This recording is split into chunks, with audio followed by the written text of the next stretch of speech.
Every 4 years, a billion people stop what they're doing and you just don't care. And the weird part? You feel almost guilty about it. There is a psychological reason for that guilt that has nothing to do with football, nothing to do with patriotism, and once you hear it, you'll never experience the World Cup the same way again. Let me describe someone real quick. They scroll through their feed during the World Cup, and every post is a jersey, a flag, a slow-motion goal replay. They try to watch a match. They sit there for maybe 12 minutes. Their mind drifts. They open another tab. They come back, pretend they saw the goal, laugh along. Or maybe they actually go to a watch party. Everyone around them is losing their minds, screaming, hugging strangers, spilling drinks, and they're standing there thinking, why am I not feeling this? They spend the next week low-key avoiding conversations so they don't have to admit they haven't watched a single game. They call themselves not a sports person. Like that explains it. If that felt personal, good. That means this video is for you. Here's what nobody's talking about. It's not that you don't like football.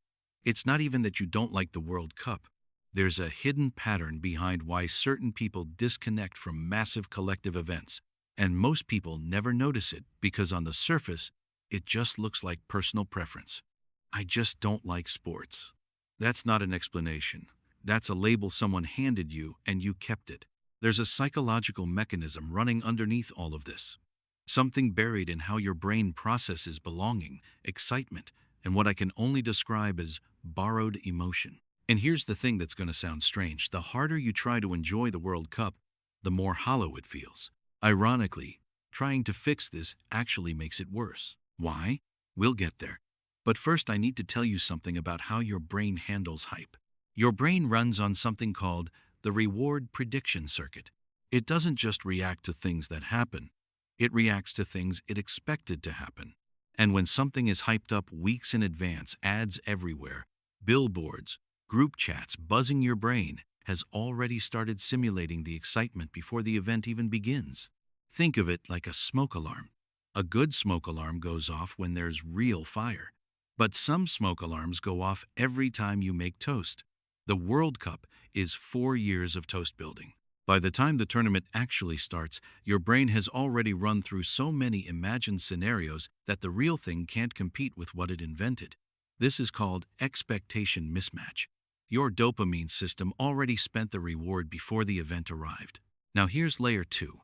There's something called social contagion, the way emotions spread through crowds. And it works brilliantly for people who already have some stake in the outcome. But if you don't have a base level of connection to a team, a player, a memory tied to football, the emotional contagion just bounces off you. Your brain isn't broken. It's just running a program that was never installed with football in it. Here's exactly how this shows up in real life. You wake up. Someone's already sent a message in the group chat. It's a flag emoji, 3 fire emojis, and a kickoff time. You respond with a thumbs up because what else do? You get to work. 3 colleagues are already deep in a conversation about last night's match. You stand nearby. You nod. You say, "Yeah, crazy," at what feels like the right moment. You have no idea what was crazy. You move on. Then, something unexpected happens. You're at home. Maybe it's the quarterfinals. Someone turns on the TV. And for a moment, just a moment, something shifts. Not because of the sport, but because there are 70,000 people in a stadium feeling the same thing at exactly the same time, and your nervous system picks that up, not the football, the collective feeling. And then the moment passes. The commentator explains an offside rule for the 4th time. Your phone buzzes. You drift again. And here's the inner monologue running in the background the whole time. Am I supposed to care about this? Everyone else seems to genuinely care. What's wrong with me? Maybe I should watch more. Try harder. That loop, that quiet self-questioning, that's the real thing we need to talk about. But here's what no one tells you. The feeling of being outside the World Cup, the disconnection, the low-grade guilt, the performance of caring that's not a flaw in you. That is your brain doing something deeply intelligent. At some point in your life, your brain learned to calibrate emotional investment based on what was real for you. It learned not to spend genuine emotional resources on borrowed stakes. Because that's what collective sports fandom is, at its core. Borrowed stakes. You are genuinely feeling emotional about an outcome you have no influence over, involving people you don't know, playing a game you didn't choose. For millions of people, those borrowed stakes are tied into something deeper: identity, community, memories of watching with their father, a national story they grew up inside. The World Cup becomes a container for something real. But if those containers were never built for you, your brain doesn't manufacture fake excitement just because the calendar says it should. And some part of you, the part that's been quietly calling yourself not a sports person, has actually been protecting your emotional honesty. Think about a time you tried to be excited about something because everyone else was. Not sports, anything. A film, a trend, a party. That hollow feeling? That's your system saying, I don't have genuine stakes here. I'm performing. That performance is exhausting. And your brain, quietly, without asking you, decided to stop doing it. Now, I want to be honest with you about both sides of this. Yes, this pattern protects you. It keeps you emotionally authentic. It means you don't waste energy performing feelings you don't have. There's real integrity in that.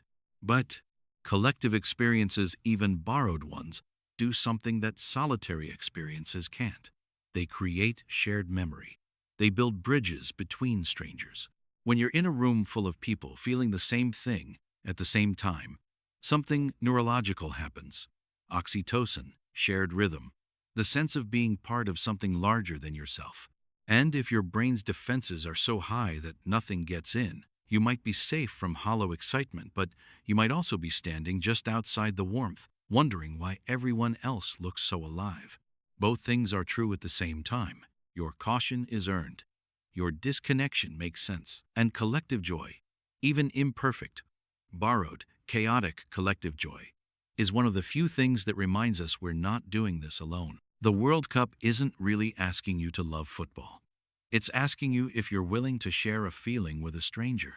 That's a harder question than it looks.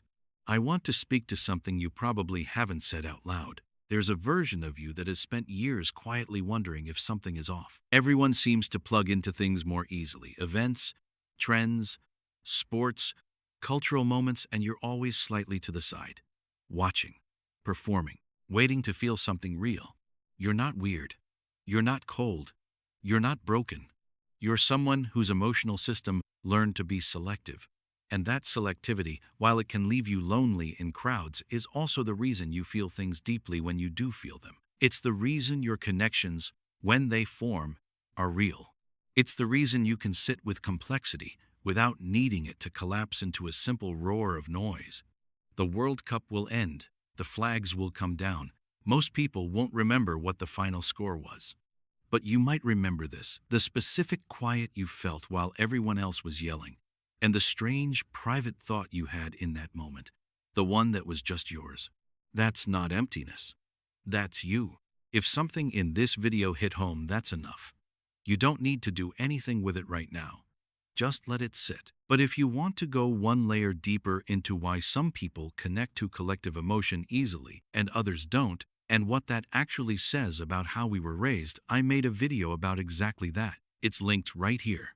And if this kind of psychology helps you, the kind that doesn't lecture you, just helps you understand yourself a little better, subscribe.